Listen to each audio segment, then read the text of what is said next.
Hello guys, it's One Piece Day again. Welcome to my channel, and let's talk about One Piece manga chapter 1065, The Six Faces of Vegapunk. In the previous chapter, Jewelry Bonnie finally confesses her true identity and relation to Bartholomew Kuma to Luffy and the gang. Meanwhile, Frankie and the other Straw Hats are receiving a tour from none other than Lilith the Evil. The place heavily resembles a sky island, is called the Labo Phase. This is where all the research happens, while the area where Luffy and Bonnie are wreaking havoc is referred to as the Fabria Phase, where the workers' residences and factories are located. While giving the Straw Hats a tour, Shaka receives a call from Dragon. He reveals to the head of the Revolutionary Army the possibility of his imminent death. On another part of New World, two pirate crews continue their face-off. Blackbeard joins in on the attack and barrages Law with his Dark and Quake powers. Law fights back using his Devil Fruit awakening powers. But before anything else, please click the bell, like, share, and subscribe to my channel, AnimeJack. Thank you. One Piece Chapter 1065 begins on the Thousand Sunny with Zoro and Brook, who are musing about who will save the others from this world government island if they're caught.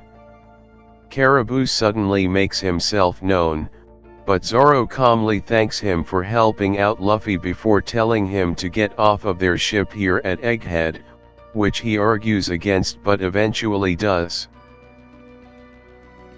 Meanwhile, in the laboratorium, the Straw Hats are exploring various inventions, while Frankie finds out that fire powers the island.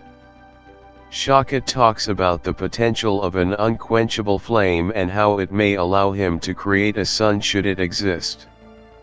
Suddenly, Frankie realizes that Lilith walked through a nearby wall and calls out to her.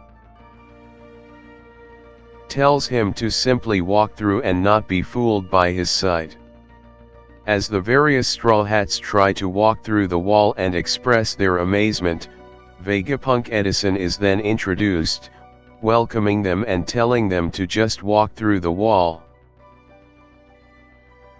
Nami joking about finding future treasure to loot, when she sees something that looks like Jinbei. Robin points out that this Jinbei looks younger and different, prompting Usopp to let out some joke scenarios. Sanji, meanwhile, noticed the wings on his back, saying he also feels something strange in his presence. Frankie has a bad feeling, then suddenly young Jinbei focus a beam to them. Young Jinbei fires a beam to Straw Hats. Usopp thinks it was a trap by government and begin to be frightened. Nami thinks they using clone Jinbei, also prompting Nami to try and fight the young Jinbei. He seems to use some sort of ability here which makes the Straw Hats think he's a Devil Fruit user, and Frankie recognized the ability. Young Jinbei focus and directly attack Nami. Sanji immediately gets mad and attack young Jinbei because he attacked Nami. This made young Jinbei fly and release Nami,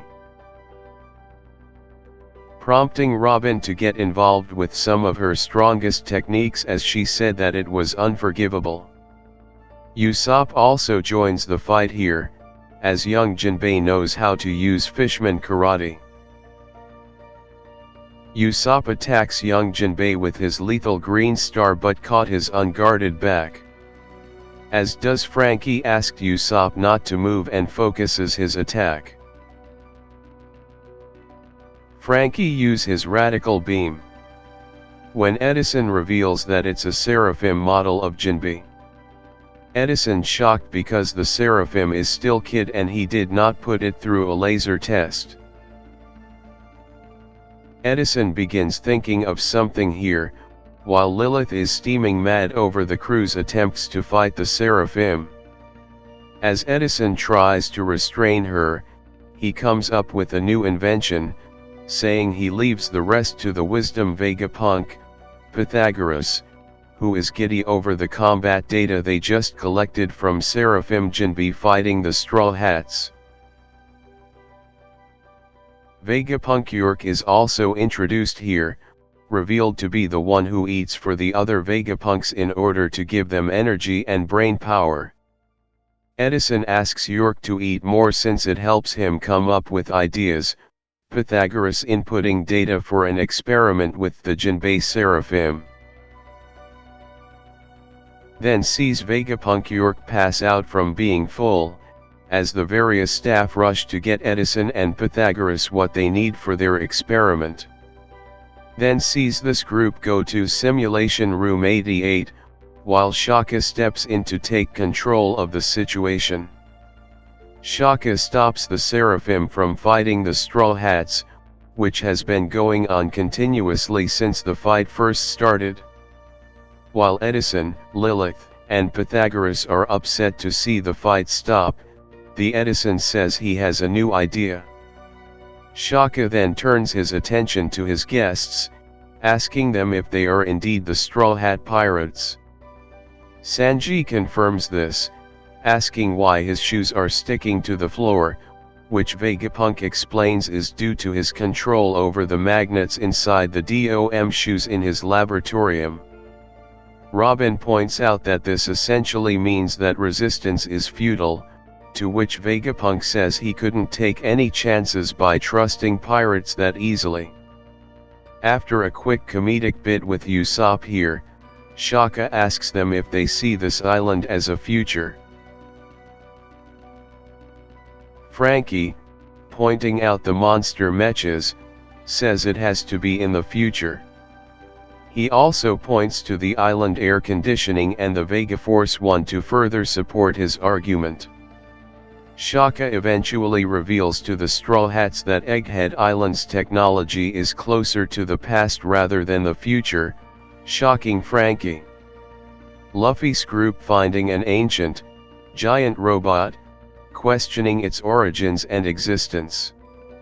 Shaka, meanwhile, explains that the ancient kingdom's technology is similar to Egghead's current tech.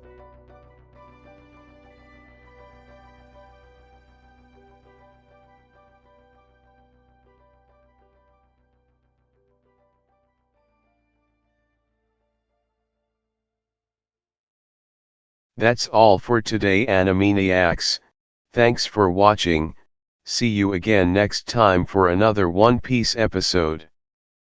Please like, share, and subscribe to my channel for weekly updates.